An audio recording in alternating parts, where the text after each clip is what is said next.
क्या वाकई हजारों साल पहले मंदिर इसी वजह से बनाए गए थे? आखिर मंदिर बनाने की वजह क्या रही होगी? हमें क्यों आवश्यकता पड़ी होगी मंदिरों की? क्यों हमारे इतिहास में ऐसे ऐसे मंदिर बनाए गए जिन्हें बनाने में दशकों लग गए थे? दोस्तों, डिवाइन पावर को और इंटेंसिफाई रूप में पाने के लिए मंदिर बनाए गए। इसे यूं समझिए, जिस तरह साउंड वेव्स को कैच करने के लिए सेलफोन चाहिए, ठीक उसी तरह डिवाइन पावर को उसकी नेचुरल इंटेंसिटी में कैच करने के लिए चाहिए एक पावरफुल टूल, जो है मंदिर। एक तरह से यूं समझिए, कॉस्मिक कनेक्शन के लिए बनाए गए पावरफुल टूल है मंदिर। ये एक पॉसिबिलिटी है उस डायमेंशन को छूने की जिससे हम इंसान बने, ये संसार बना, ये ब्रह्मांड बना। और ब्रह्मांड में दूसरे आयामों से कनेक्शन बैठाने के लिए हमारे पूर्वजों ने न सिर्फ मंदिरों में डिवाइन स्ट्रक्चर स्थापित किए, बल्कि उन्हें कॉन्सिक्रेट यानी प्राण प्रतिष्ठित भी किया। प्राण प्रतिष्ठा मतलब मूर्तियों में जान आ जाना नहीं होता है दोस्तों, ये प्राण एनर्जी की तरह प्रतिष्ठित किए जाते हैं। जी हाँ, मूर्तियों को एनर्जाइज किया जाता है और जब हम उन मूर्तियों के सामने बैठते हैं तो हमें वो एनर्जी महसूस होती है, हमें परेशानी का हल मिलता है, हमारा दुख दूर होता है और हम खुद को भगवान से जोड़ते हैं। ये सिर्फ उन डिवाइन एनर्जीज की वजह से होता है दोस्तों। ये एनर्जी आपका सिस्टम जब कैच करता है तो आपकी एनर्जी बॉडी अलाइंड होती है और आप पॉजिटिव फील करते हैं। जैसे हमें अलग अलग लोगों से पॉजिटिव और नेगेटिव वाइब्स मिलती हैं। देखिए दोस्तों, एनर्जी जो है वो आपके थॉट प्रोसेस से ड्राइव होती है और सामने वाला वही महसूस करता है। ठीक उसी तरह जब हम प्राचीन मंदिरों में जाते हैं तो हमें वहाँ की पॉजिटिव वाइब्स महसूस होती है। अगर आप अपनी एनर्जी के प्रति सेंसिटिव होंगे तो आप ये जरूर महसूस कर पाएंगे।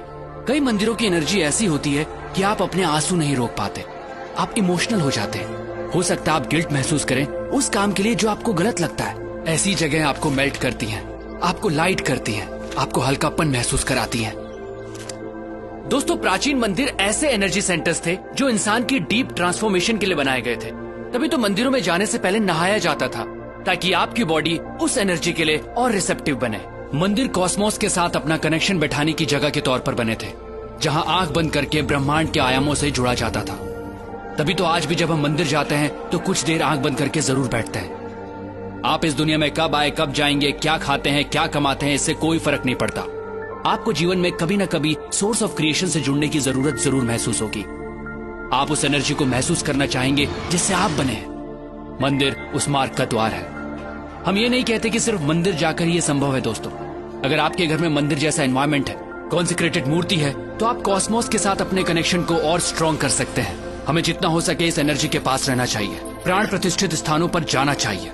खासकर 14 साल से कम उम्र वाले बच्चे अगर कॉन्सिक्रेटेड स्पेसेस पर रेगुलरली जाते हैं तो उनकी एडोलेसेंस प्रॉब्लम्स बहुत हद तक अपने आप रिजॉल्व हो जाती हैं। दोस्तों, मंदिर या कहिए कॉन्सिक्रेटेड स्पेसेस उस डायमेंशन से जुड़ने का द्वार है जहां से हमारी उत्पत्ति हुई है। ये एक तरह की टेक्नोलॉजी ही है जिससे हमारा एनर्जी सिस्टम ऐसे अलाइंड होता है कि हमारा जीवन को देखने का नजरिया ही बदल जाता है। तो अगली बार जब भी किसी मंदिर में जाएं तो वहां की प्राण प्रतिष्ठित मूर्ति और उस कॉन्सिक्रेटेड स्पेस की एनर्जी को अपनी एनर्जी सिस्टम से एक होता जरूर महसूस कीजिएगा। दोस्तों, सनातन धर्म सिर्फ धर्म नहीं है, ये एक सोच है, ये एक साइंस है जिसे हजारों साल पहले इवॉल्व किया गया था, जो इंसान को अपग्रेड करती है और आज भी ये उतनी ही एप्लीकेबल है। दोस्तों, इस मॉडर्न युग में हम बाहरी तौर पर बहुत बदल चुके हैं, लेकिन हमारे अंदर इंसान अब भी वही है और आज भी सनातन प्रैक्टिसेस और साइंस हमें अपग्रेड करने के लिए उतनी ही एप्लीकेबल हैं। सनातन सोच के माध्यम से मैं ऐसी ही चीजें, ऐसी ही साइंस आप तक पहुंचाता रहूंगा। दोस्तों, अगर आपके दिमाग में भी ऐसी ही कुछ प्रैक्टिसेस हैं, साइंस हैं, तो आप मुझसे जरूर शेयर कीजिएगा, क्योंकि हमें लगता है इस वक्त वर्तमान में सनातन सोच की आवश्यकता है, क्योंकि यही हमारा भूत है और यही हमारा भविष्य। प्रणाम।